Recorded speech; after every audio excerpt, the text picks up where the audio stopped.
Hello, hi everyone. Welcome to a new episode with the Arab Digital Nomad Community Live Sessions. Today I'm here with Marlene. Marlene is a friend of mine, a long friend of mine. We have met, don't know how many years ago, a long time ago in a university, and here we are in this meeting. Marlene, she's doing remote work and she's gonna tell us more about herself and her journey.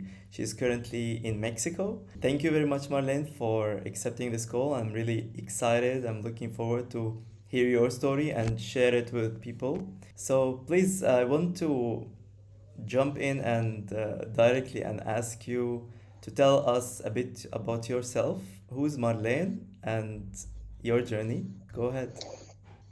Hello, everybody, and thank you for having me. We do go back long. It was when I was living in Turkey, like around 7 years ago, when we met.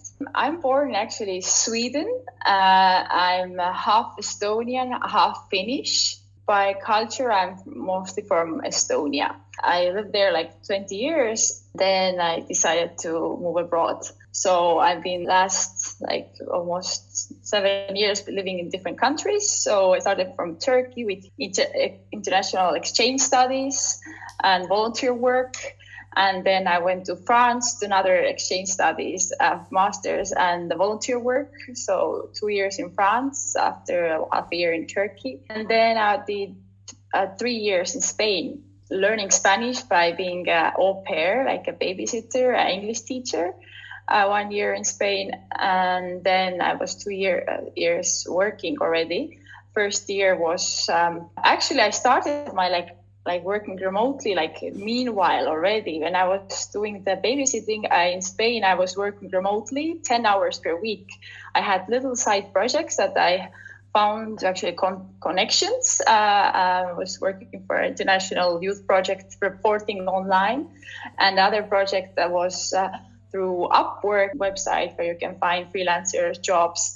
And I found one brand wanted a little bit my help in Instagram marketing. And that was my very first like official online job, freelancing job. And then it was just short project. And then I found another connection with a friend who has a startup in Estonia. While I was living in Spain, I was helping him also 10 hours per week with marketing of his startup called 99 Math, was to help high school students to learn better mathematics. That was like my like around third online job I had while I was babysitting in Spain. And then I found an office job. I was working as a communication assistant in Australian University Research Hub in Spain for 1 year until COVID came, and then I went totally remote. I soon changed my job to online entity totally.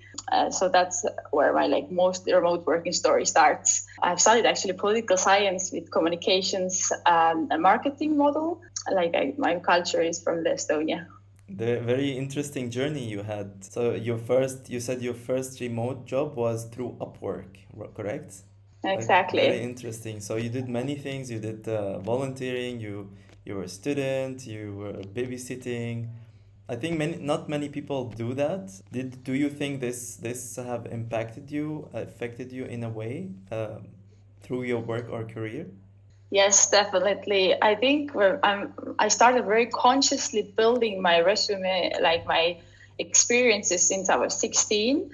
I went to already in Estonia, I went to youth politics to learn about responsibility. Then I went youth politics in English to improve my English when I was already 16 too. And then in university times, I also was joining English-speaking youth club before even I went abroad, improve my future opportunities. And then I also was head of the student union of my university. So I had a lot of public speaking experience and responsibility when I was very young, like 21, 22. And then I think, all the volunteering that I did in those years and later abroad was all part of gathering experience, because it's best ways, it's either internships or volunteering that you can do when you're young. You don't have much experience, but you want to gather it for the future jobs. So it was, I did some internships too, but mostly volunteer work that developed my English and my other skills, like managing projects. And all of this helped to get the job finally online remotely, because I could list all extra things I've been doing besides studies. I think what very much made a big impact was that I was invited to hackathon, like a startup weekend when I was also in university. And I started going those. I went like 15 different ones.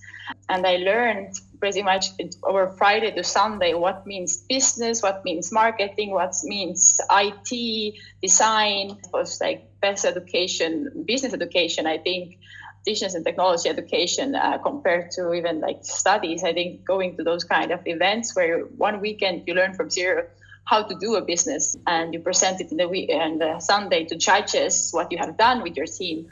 That was the fastest education. I also like continued with two of those teams, like 9 months after. Twice happened to me. And we won the hackathons and we continued to try to build a business out of it.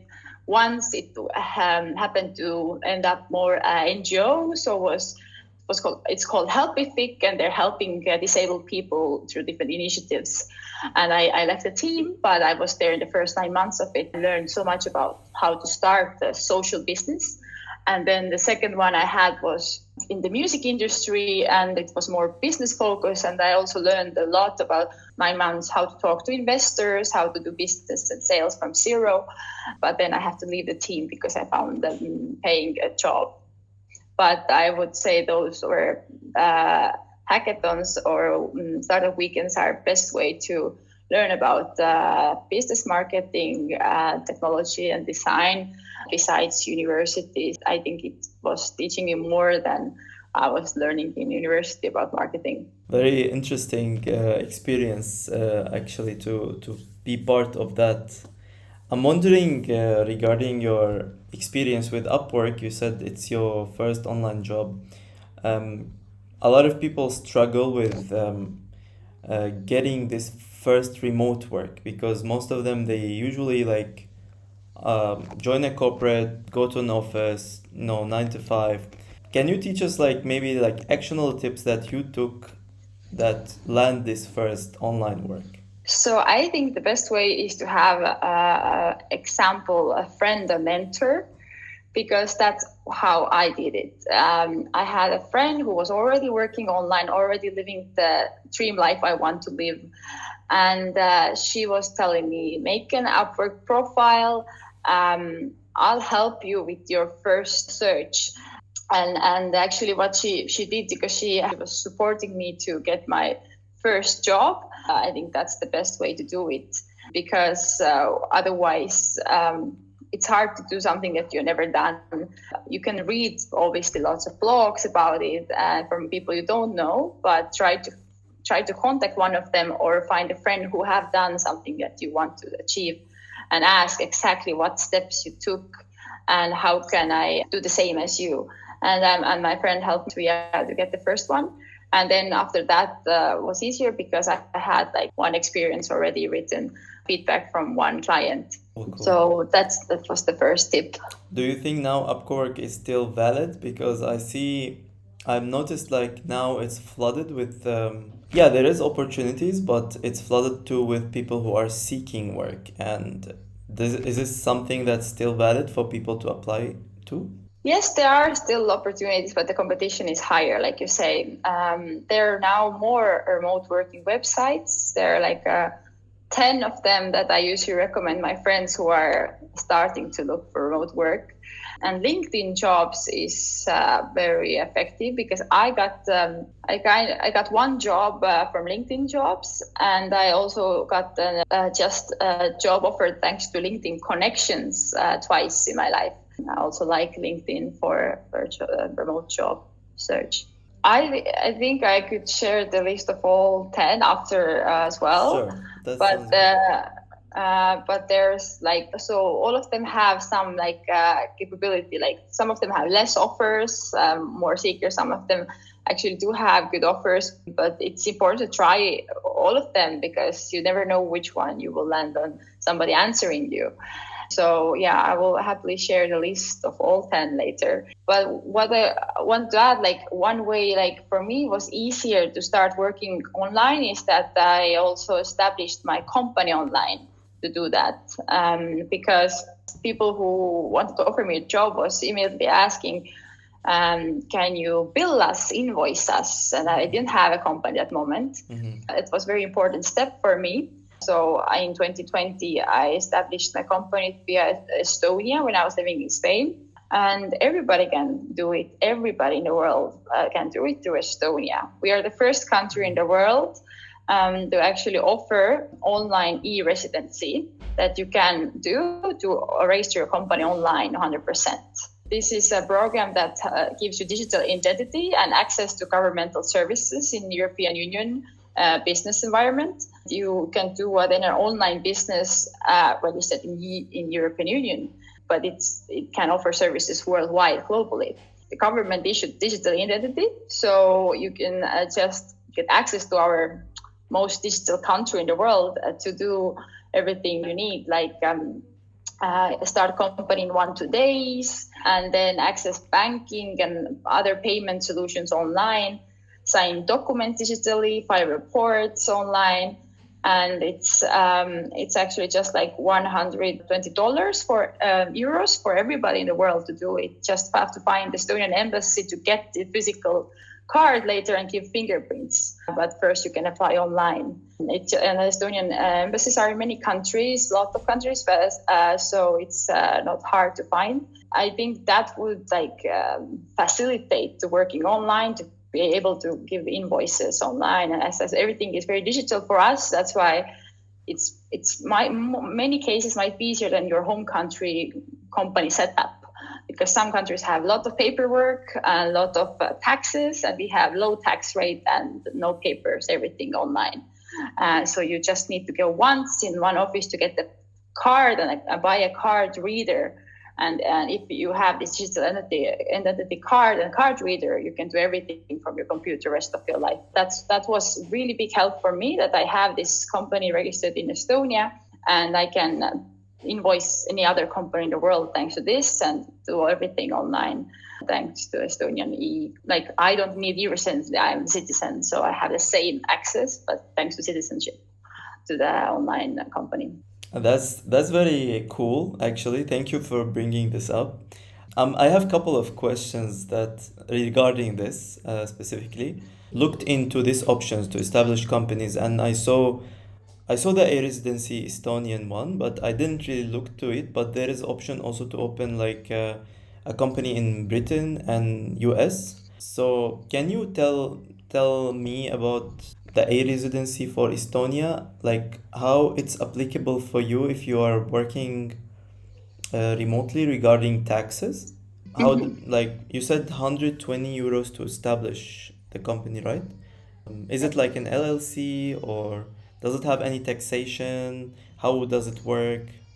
Yes, it's a limited company. Its cost is like around 120 euros to just, it's 3 to 8 weeks to get the physical card from one of the embassies or representatives. It doesn't give you any right to stay in Estonia.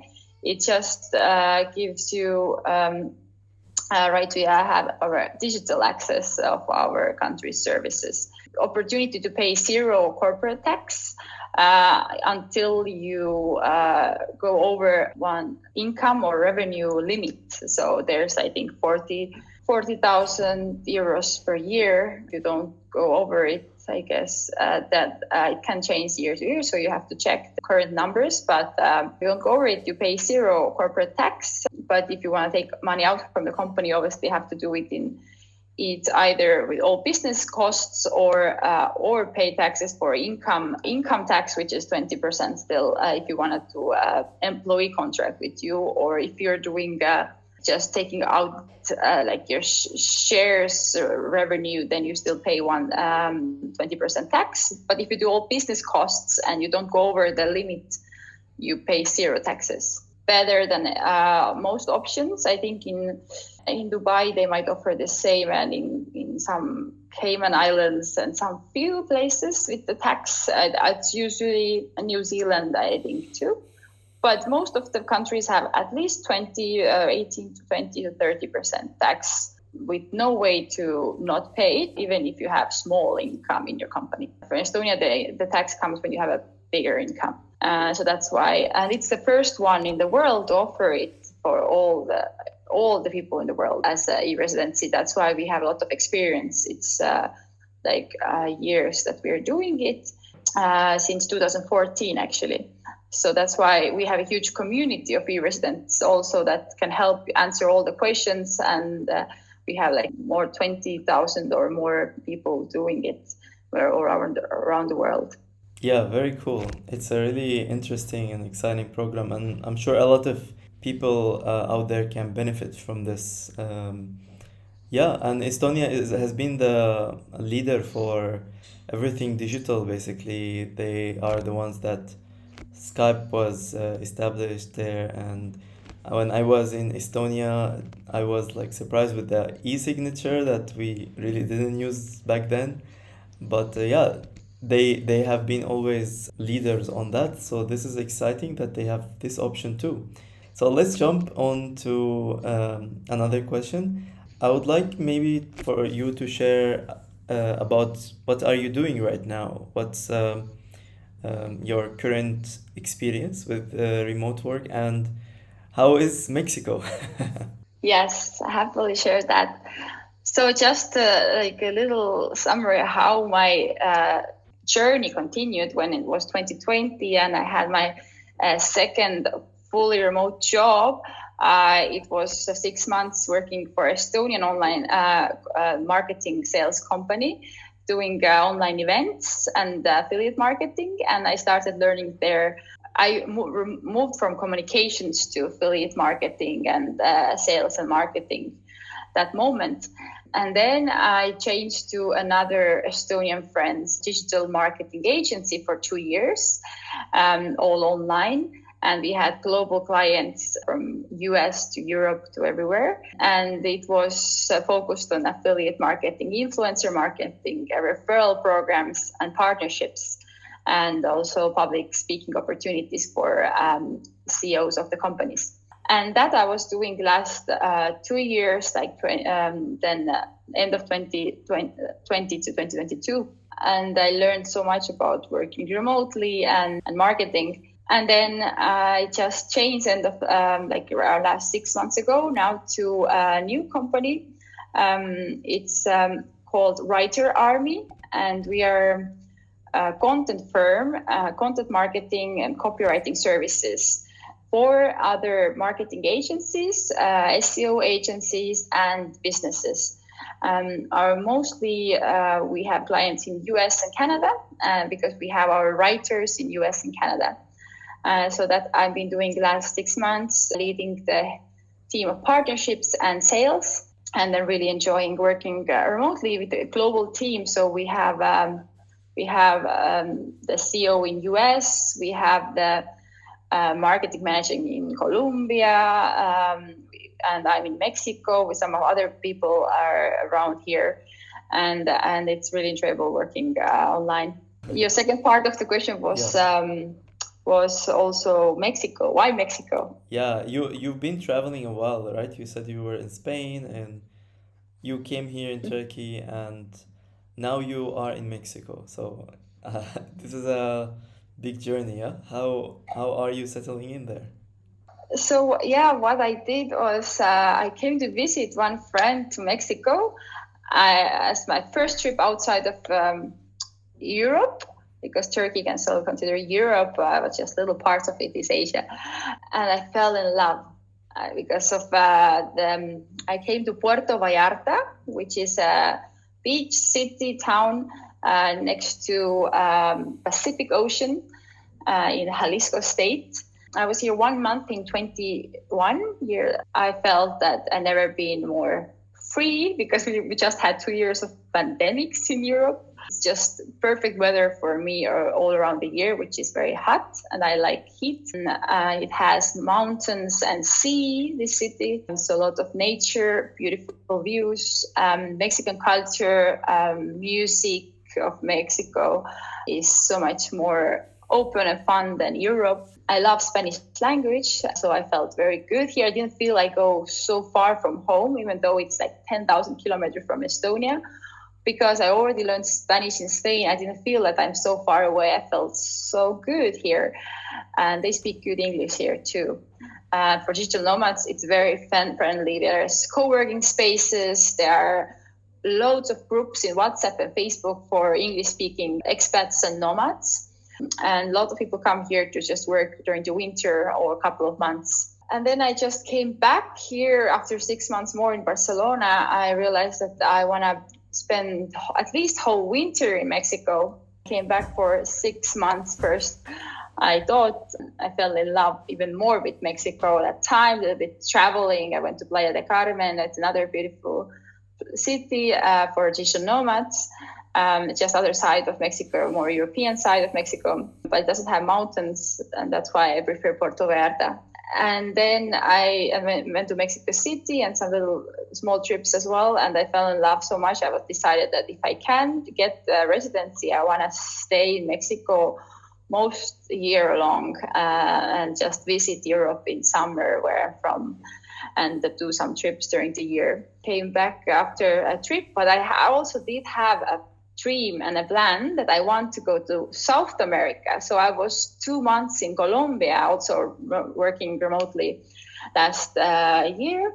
I got experience to go work co-working spaces in 3 different cities in Colombia too, Medellin, Cali and Cartagena, and I really loved this experience, and I recommend every digital nomad to also go to Colombia because it's amazing culture and country to experience at least once in your life. I was 2 months, and I think it's a good time to see most of it, but there's still more to see that I couldn't make it with this time. And then I came back to Europe and Mexico, and now I got the right to live here temporary. So I have a temporary residency in Mexico, so I can enjoy working here more than 6 months even now. Yeah, I think the English-speaking customer service helps with nomads who come for a couple of months because they have a lot of US and Canadian tourism, so they can speak to you in English and it's no problem, because some places in the world it might be more difficult. So that's why Puerto Vallarta or Playa del Carmen are good places for digital nomads as well. I can recommend. And also it has affordable pricing for housing, food and travel compared to Europe, because in US, I guess, is the expensive places. So that's why there are a lot of American and Europeans, digital nomads at least. Yeah, sounds like an exciting place to be. I was in Thailand in Southeast Asia like the past couple of months, and it was also quite affordable place to be. Yeah, but I'm sure also South America is another exciting experience to do, and hopefully soon for me. Yeah, I'm very excited for you. Can you tell us, like, since you work remotely and do you do like a full-time job probably, correct? Yes, I work 40 hours per week remotely, and then I also have time for hobbies. Actually, I do Toastmasters sometimes, which is biggest adults education organization in the world, like extra work activity for adults to learn about leadership and communication and public speaking, getting feedback and improving. I can recommend everybody to do Toastmasters as well. And I also have time to do like yoga and just enjoy beautiful Puerto Vallarta and travel. That's awesome. So how do you balance basically both for your work and your life? I love planning.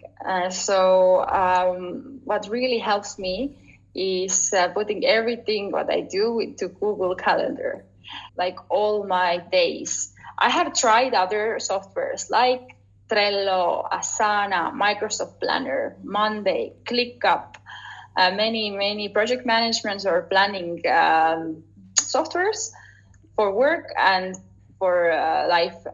But finally, I still end up with Google Sheets and Google Calendar because I feel the simplicity is just the key. It helps me so much that it's easy to use. It's not too complicated anymore because some personal management softwares finally get so complicated. It's all those things you have to fill in and so on. So with work and personal life, yeah, especially with work, I put in Google Sheet all the weekly goals and the Google Calendar blocks during the day, like 2 hours emails, another hour LinkedIn messages, another hour preparing for calls, following up with them.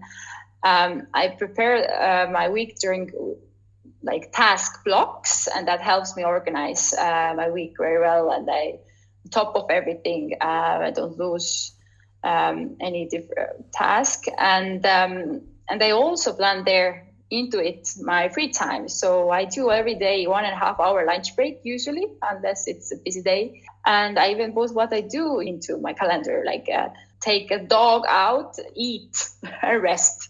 Yeah, because I want to plan into my calendar also rest time. And I also plan their things for the weekend and the meetings with friends into my Google Calendar. And I just keep 20% improvisation room. But most of things I like to plan, and that helps me to have a balance that I always know that I work 8 hours and other hours I dedicate for self-development or rest or fun. And then when you plan well, you have time for everything. Yeah, definitely agree with you. I do something similar. I also use Google Calendar to basically divide like time blocks, and then I use Notion. I don't know if you have used it before, but for me it's been really a really cool tool to organize everything in my life.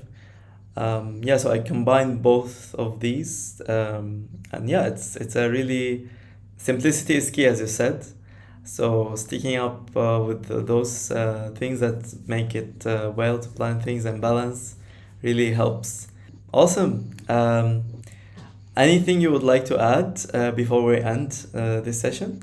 Yeah, maybe my top tips that I prepared is just that what helped me to be living my dream life and being a digital nomad and now expat and also accomplish what I want is first thing is that do register your company online and have the opportunity to work with invoicing. That helps a lot to get contracts, and if you want via Estonian e-residency. Second is find job via LinkedIn or Upwork or similar websites that we can give you some recommendation list. This really changed my life too. And the third is just live your dream life there in your dream location, because I feel we live only once. I don't want to wait to get old to make my dreams come true. I might die tomorrow or get some illness or something might happen that I can't live my dreams anymore. So I want to live my best life today.